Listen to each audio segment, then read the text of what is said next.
Anthu ambiri kumalawi kuno amakhala ndi mafunso pa nkhani ya Ayuda. Kodi tikamati Ayuda ndi mpingo, mtundu, dziko kapena chikhalidwe? Tiyerekeze Chikhristu chinayambira ku Europe, koma tinawo anthu ambiri amene si azungu amene amatchedwa kuti Akhristu. Chisilamu chinayambira ku Middle East, tili nawonso anthu ambiri amene saluya amene amatchedwa kuti Asilamu. Tikabwera ku nkhani ya Ayuda, zimavuta kuti anthu ambiri amvetsetse. Kodi tikamati Ayuda ndi mpingo kapena ndi mtundu? Choyamba ndikhoza nayo kuti Ayuda ndi mpingo. Ngati inuyo muli membala mumatchedwa Muyuda, ndipo mukasiya simukhalanso Muyuda. Anthu ambiri kumalawi kuno akangomva kuti Muyuda amaganiza kuti ndi munthu wochokera ku Israeli, koma zimenezi sizoona. Panopa tili ndi Ayuda ambiri achikuda ngakhalinso amwenye.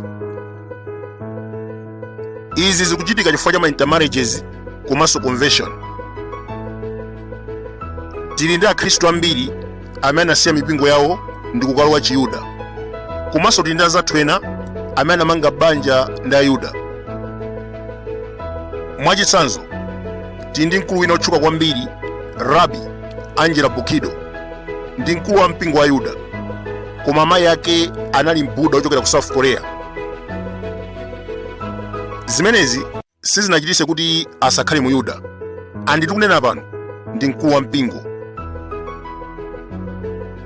David Dix wa ku America ndi Muyuda, koma abambo ake ndi munthu wakuda.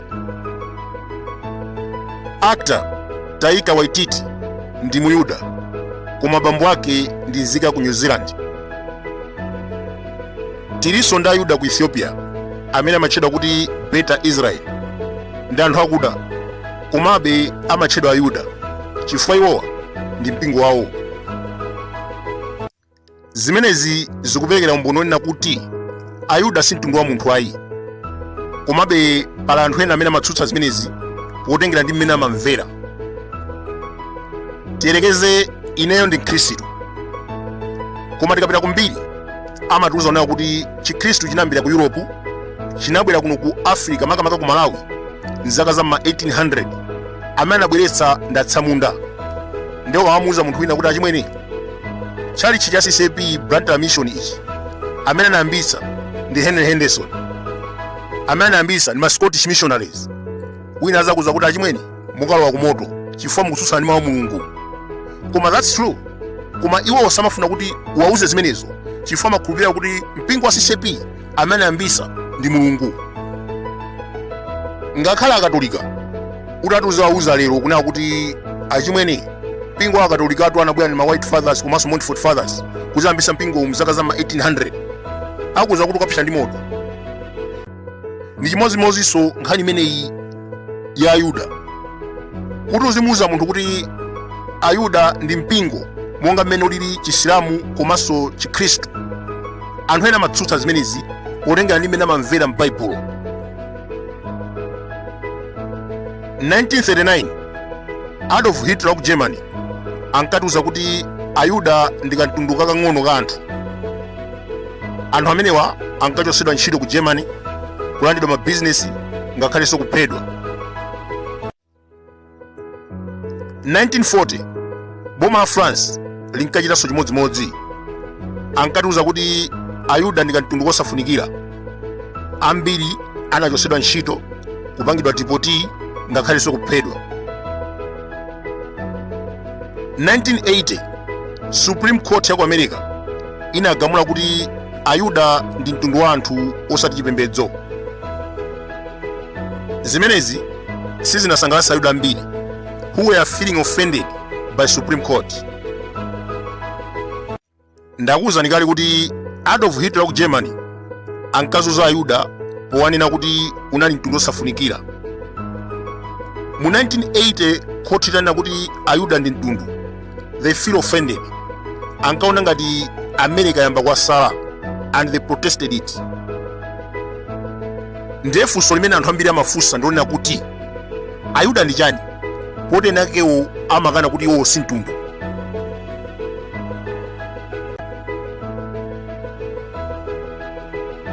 Kuyambira pachiyambi Ayuda amadziwika ngati kagulu ka anthu komanso mtundu umene wakhala kuzunzika ndi Farao.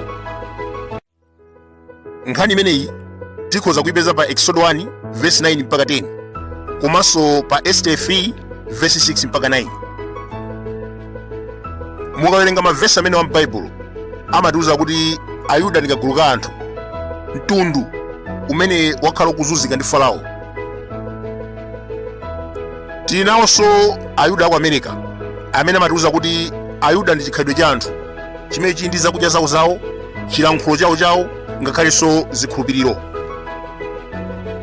Ndikupasani chitsanzo nawo kuti iweyo ngati uli Muyuda sumayenera kudya nkhumba, kalulu, mbewa, bwampini, milamba, kaya umapemphera Sunday kapena Friday, ndiye kuti iweyo si Muyuda. Muyuda amapemphera loweruka basi. Sindikutanthauza kuti a Seventh Day ndi Ayuda timvesesane pamenepa.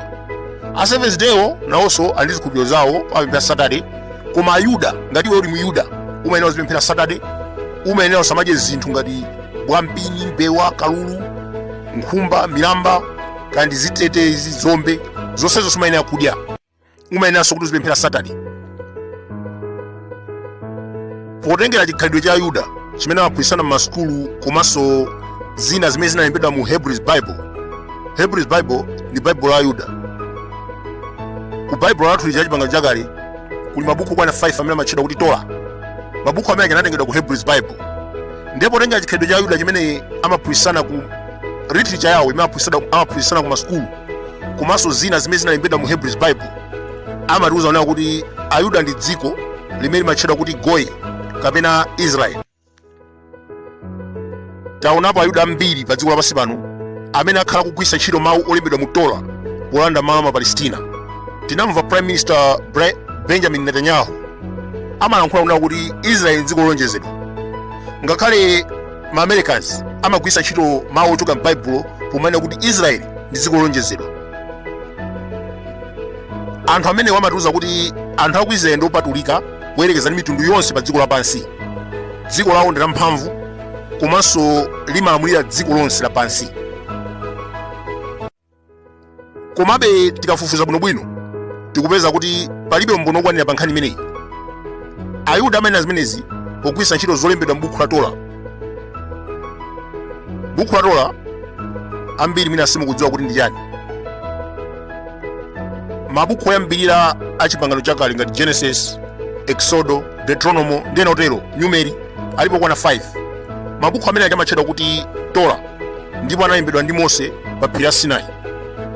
Komabe ma historian ambiri anafotokozapo kunena kuti Torah amene timaphunzira leroyi anachita kusinthidwa mzaka za ma 18th century. Timvesesane pano kuti ine sindikutsutsana ndi kunena kuti Mose analemba buku la Torah. Ndizoona ndi kuti Mose analemba buku la Torah ndipo ma historian anafufuza anapeza kuti nkhani imene ndiona.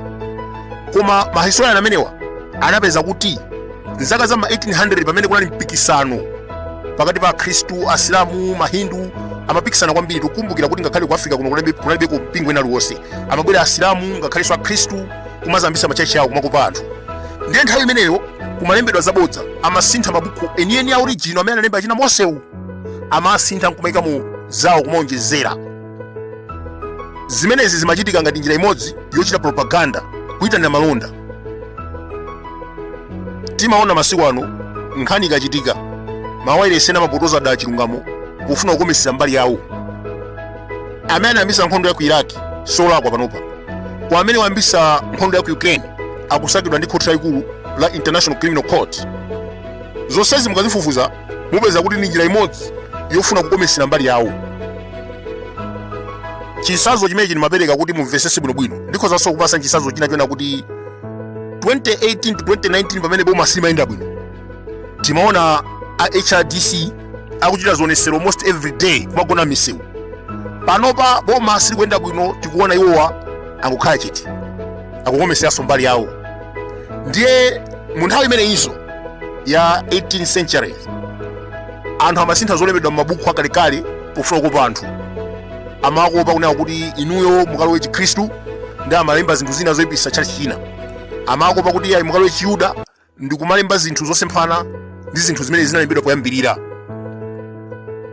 Chimene ndimafuna kutanthauza apa nchona kuti palibe proof iliyonse yona kuti Israeli ndi dziko lopatulika. Amachita kukopera kuchokera ku mavesi a Torah. Kwamene ndakuzani kuti mahistorian ena anatifotokozerapo nawo kuti mabuku amenewa amachita kusinthidwa. Zimene analemba Mose zoyambirira zenizeni zinasinthidwa nzaka zimenezi za ma 18th century ngati njira imodzi yochita propaganda. Mukhoza kuona pamenepa kunena kuti palibe umboni okwanira onena kuti Ayuda ndi mpingo, mtundu, ngakhalenso banja limodzi. Ena atu pamenepa mwina simundimvesesa. Ndanenapo onena kuti Ayuda ndi mpingo ndi manena aso zisazo zake ona kuti ndi anthu ena akuda amene sali Ayuda. Ndafotokozapo kuti Ayuda ndi mtundu, ndanenaso zisanzo kunena kuti pachiyambi penipeni mavesi akuti anatifotokozerapo nawo kuti Ayuda ndi kagulu ka anthu, mtundu umene umazunzidwa ndi Farao. Ma Americans amatiwuzanso kuti Ayuda nchikhalidwe chimene chimadya zokudya zawo, amapemphera tsiku lawo, ngakhalenso ali ndi chilankhulo chawo. Potengera ndi mmene tafotokozera panopa, mukhoza kuona kuti umboni ulipo ona kuti Ayuda ndi mpingo, komanso ndi mtundu, ngakhalenso banja limodzi. M'Baibulo amatchula kuti ana Yakobo. Komabe kufika tsiku la lero zinthu zinasintha. Ana Yakobo akhoza kukhala mtundu uliwonse. Tili ndi Ayuda achikuda ku Ethiopia, Nigeria, ngakhalenso Kenya. Sizikutanthauza kuti tikana kuti uyu ndi Muyuda ndiye kuti ndiye khaye wochokera ku Israeli. Zimenezo zofunika kuti Amalawi tiyambe kuganiza bwinobwino. Tikana kuti Muyuda ndi mpingo chimodzimodzi iwe ndiwe Mkhristu, ineyo ndine Mkhristu, koma sizikutanthauza kuti kwathu ndi ku Europe. Chikhristu cho chinayambira ku Europe, koma pali Akhristu ambiri amenenso ali akuda, ngakhale ku Africa kuno kumayi kuno ali kwambirimbiri Akhristu. Chisilamu chinayambira kwa Aluya, koma sizikutanthauza kuti Asilamu onse ndi Aluya. Tilinso ndi Asilamu achikuda amene amapezeka kuno ku Malawi. Ndiye pali anthu ena amene amakonda kunena kuti ayi Ayuda ndi ana a Yakobo amene amapezeka ku Israeli. Zimenezi ndi zabodza, chifukwa masiku ano zinthu zinasintha. Tili ndi Ayuda ambiri amene ali achikuda ngakhalenso amwenye.